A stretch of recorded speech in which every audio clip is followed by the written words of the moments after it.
নিসবতে আউলিয়া রাখার চেষ্টা করি, কিন্তু আদব রাখতে চাই না। আদব দরকার আছে কি নাই? চিৎকার দিয়ে বলুন, দরকার আছে কি নাই? মোহাব্বত দরকার আছে কি নাই? এক ব্যক্তি হিন্দুস্তানের মধ্যে খাজাগান, খাজা গরিবে নওয়াজ, খাজা মঈনুদ্দিন চিশতি রাদিয়াল্লাহু তাআলা এর সময়কার সে ব্যক্তি হিন্দুস্তান ছেড়ে দূর প্রান্তে পড়াশোনার জন্য গেল। যখন সে পড়াশোনা শেষ করে হিন্দুস্তানে তার গ্রামে ফিরে এসে দেখছে এক ব্যক্তি আসর থেকে মাগরিব পর্যন্ত সবসময় কান্নাকাটি করে। সে তার মার কাছে গিয়ে জিজ্ঞেস করলো, এ মা, এই মুসলমানের গুরু, মুসলমানের ইমাম, মুসলমানের এই যে নেতা হযরত খাজাগান কেন কান্নাকাটি করে? সুবহানাল্লাহ। তখন সে মা বলল, তুমি গিয়ে জিজ্ঞেস করো। এক বিধর্মী খাজা বাবার কাছে গেলেন, খাজাগানের কাছে গেলেন, গিয়ে বললেন, আপনাকে সবসময় দেখি আসর থেকে মাগরিব পর্যন্ত কান্নাকাটি করেন, কেন করেন? খাজা গরিবে নওয়াজ বলছেন, আমি কান্নাকাটি করি কারণ আমি অনেক বছর আমার পীর মুর্শিদের সাথে ছিলাম, হঠাৎ করে আমার পীর মুর্শিদ আমাকে ছেড়ে আল্লাহর কাছে চলে গেছেন, আমি আমার পীর মুর্শিদকে খেয়াল করে স্মরণ করে কান্নাকাটি করি।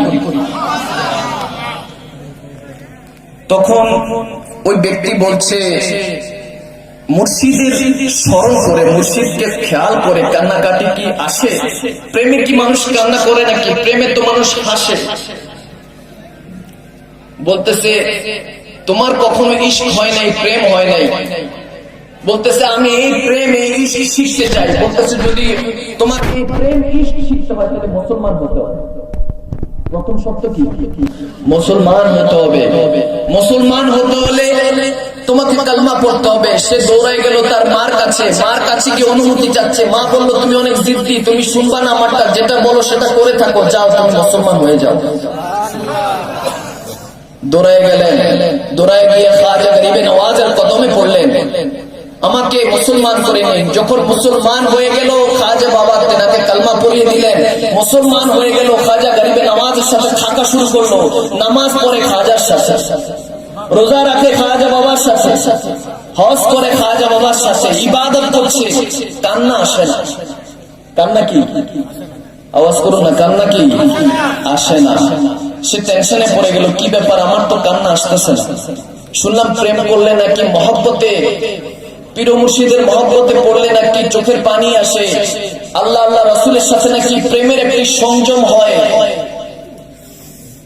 এটা যখন হওয়া শুরু করলো, অনেকদিন থাকা শুরু করলো, তার মনে মনে প্রশ্ন চলছে। হঠাৎ করে খাজাগান বলে, এ আমার গোলাম, আমার ভাই, তোমাকে আমি 3 দিনের জন্য ছুটি দিলাম, তুমি 3 দিন পর্যন্ত তুমি আমার চেহারাও দেখো না, তুমি ঘরে যাও, ঘরে গিয়ে থাকো, তুমি আমার থেকে দূরে সরে যাও।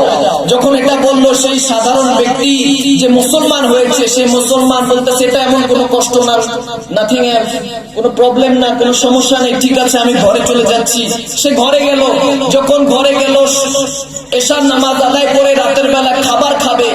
এখন খাবার ঢুকে না, গলা দিয়ে খাবার নামে না। যে ব্যক্তি প্রতিদিন পেট ভরে ভাত খেত, তার এখন গলা দিয়ে খাবার নামছে না।